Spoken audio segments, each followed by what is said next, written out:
Ya, untuk memohon pinjaman perumahan, biasanya anda perlu mengemukakan permohonan sendiri kepada bank atau institusi kewangan yang menawarkan pinjaman perumahan. Proses ini biasanya melibatkan beberapa langkah seperti: 1. Penjinaan dokumen.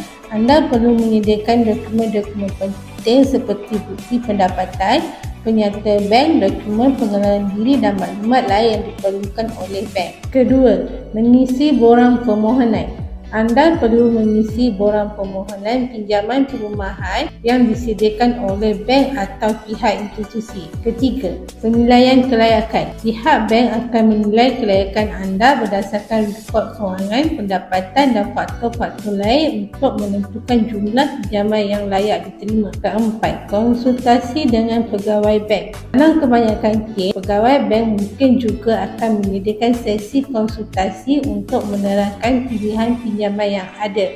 Sekiranya anda memerlukan bantuan, anda boleh juga meminta nasihat daripada pegawai bank atau pihak yang berkenaan. Jika ada ejen hartanah yang membantu anda, mereka mungkin juga boleh membantu mempermudahkan proses permohonan pinjaman.